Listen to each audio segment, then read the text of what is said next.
Bonjour tout le monde, dans cette vidéo, on va continuer le cours du traitement des signaux numériques, la partie 7. Dans cette partie, on va voir comment faire l'échantillonnage d'un système qui est continu.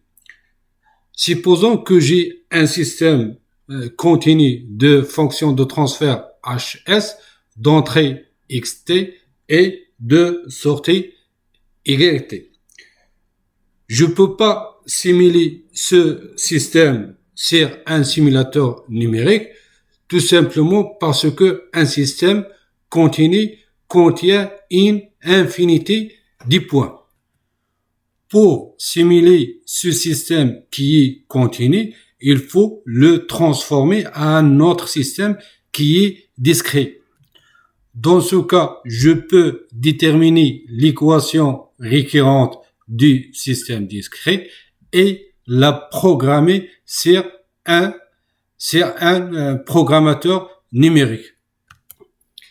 La question qui se pose, comment transformer de façon la plus fidèle possible la représentation discrète d'un système continu, qui est l'objectif de cette vidéo. L'erreur qu'ils font beaucoup des étudiants pour transformer un système continu à un autre système qui est discret, ils font que la transformer en Z ou la transformer en Z de la fonction de transfert de système discret égale à directement la transformer en Z du système qui est continu, du système qui est continu.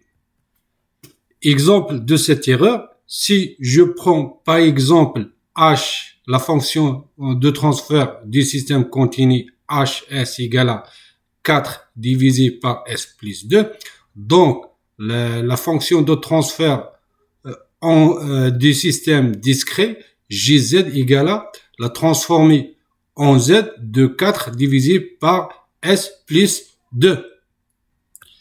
Et d'après la table de la transformer en Z, on va utiliser cette propriété, la transformer en Z de 1 divisé par S plus A. Nous avons A égale à 2.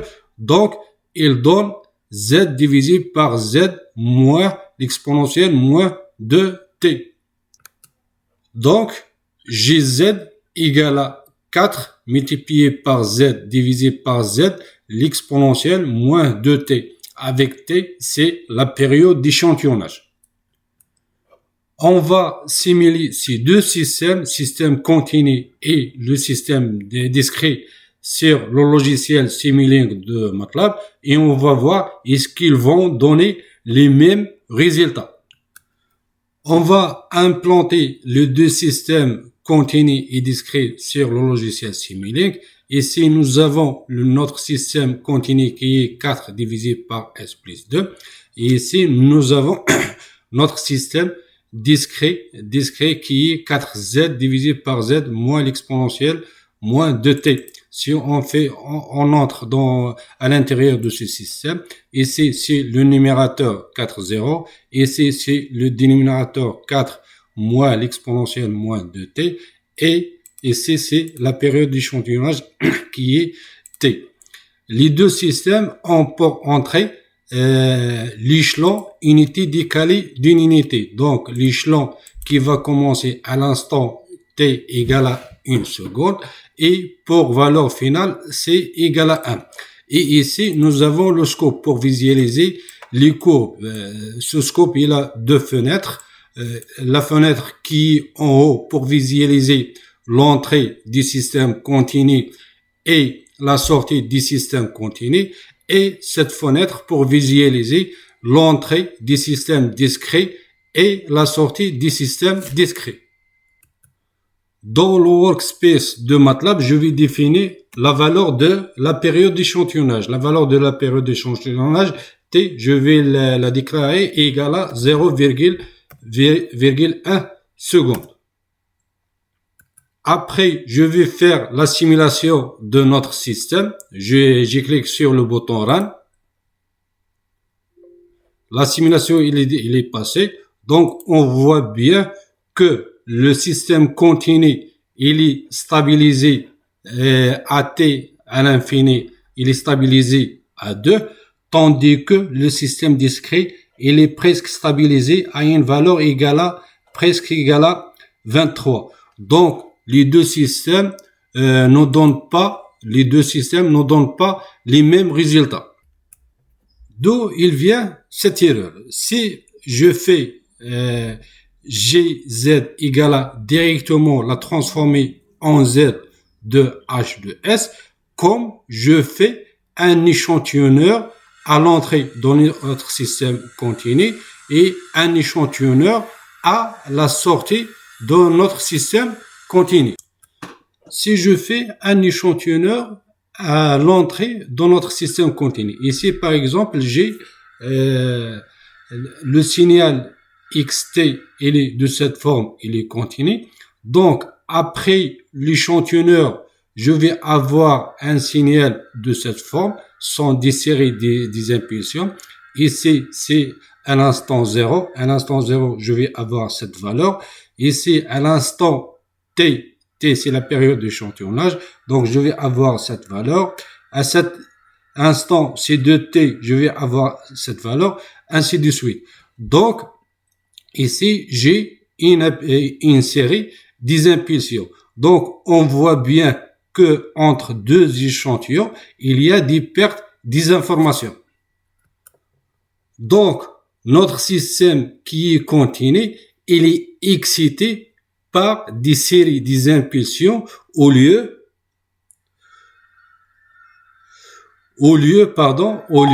d'un signal qui est continu. C'est quoi la solution pour transformer un système continu à un système discret? Normalement, il y a plusieurs méthodes. Il y a la méthode du bloqueur. On peut utiliser la méthode de bloqueur d'ordre 0 ou la méthode bloqueur d'ordre 1 ou d'ordre 2, ainsi de suite. Il y a une autre méthode, la méthode de substitution opérationnelle. Dans cette méthode, il y a plusieurs façons, soit la méthode d'Euler, soit la méthode de Tostan, soit la méthode de Boxer-Tyler, soit la méthode de Halijack. Il y a d'autres méthodes. Il y a une autre méthode qui est aussi performante, c'est la méthode linéaire à pas multiples. Et il y a aussi les méthodes de Runge-Kutta. Les méthodes de Runge-Kutta sont des méthodes qui sont puissantes, surtout pour les systèmes qui sont non linéaires. Dans tous les logiciels de simulation, comme le logiciel de MATLAB, tous les logiciels de simulation, on trouve cette méthode, la méthode de Runge-Kutta. Et dans cette méthode, il y a la méthode de Runge-Kutta d'ordre 1, il y a la méthode de Runge-Kutta d'ordre 2, il y a plus l'ordre il augmente, plus la précision il augmente. Dans cette vidéo, nous, on va parler de la méthode de bloqueur d'ordre 0. Et dans les vidéos prochaines, on va parler des autres méthodes. On revient à notre exemple. L'exemple continu de fonction de transfert HS. HS a pour expression 4 divisé par S plus 2.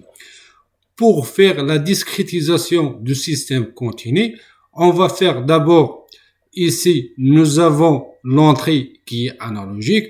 Après, je fais l'échantillonnage de ce signal d'entrée qui est analogique. Après, je vais avoir un signal qui est discrétisé.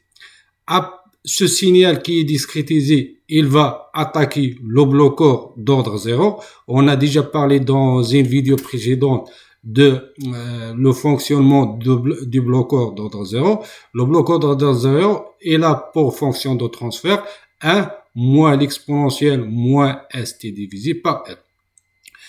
Ici, je vais avoir un signal qui est continu et qu'on va voir sa forme. Après ce signal continu, il va attaquer notre système continu. À la sortie de ce système, je vais avoir un signal de sortie qui continue. Après, je fais la discrétisation de ce signal et je vais avoir une sortie qui est discrétisée. Si par exemple le signal d'entrée analogique il a cette forme, donc le signal discrétisé il sera sous forme des séries des impulsions. À chaque fermeture de cet interrupteur, je vais avoir une impulsion et c'est l'impulsion à t égale à 0. Ici, j'ai une impulsion à t. Ici, j'ai une impulsion à 2t. Ici, j'ai une impulsion à 3t. Et ici, j'ai une impulsion à 4t. Le bloqueur d'ordre 0, il bloque la même valeur entre deux échantillons. Donc, à la sortie de bloqueur d'ordre 0, je vais avoir un signal qui est de cette forme. Donc, à l'instant 0, il va bloquer cette valeur entre 0 et t. Après, ici, il va bloquer cette valeur entre t et 2t. Et ici, il va bloquer cette valeur entre 2t et 3t. Ici, il va bloquer cette valeur entre 3t et 4t, ainsi de suite. Donc, je vais avoir ici un signal qui est analogique.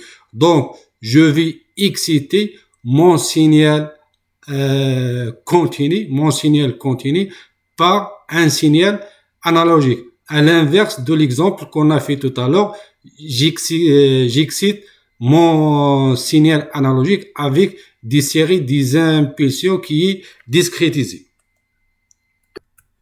Donc, la fonction de transfert en Z dans notre système par cette méthode égale à la transformée en Z de bloqueur d'ordre 0 multiplié par la fonction de transfert du système continu.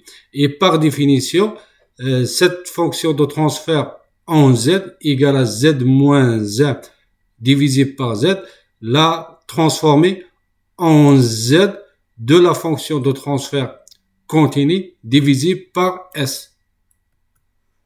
Je remplace HS par son expression, donc HZ égale à Z moins Z divisé par Z, la transformée en Z de 4 divisé par Z multiplié par S plus 2.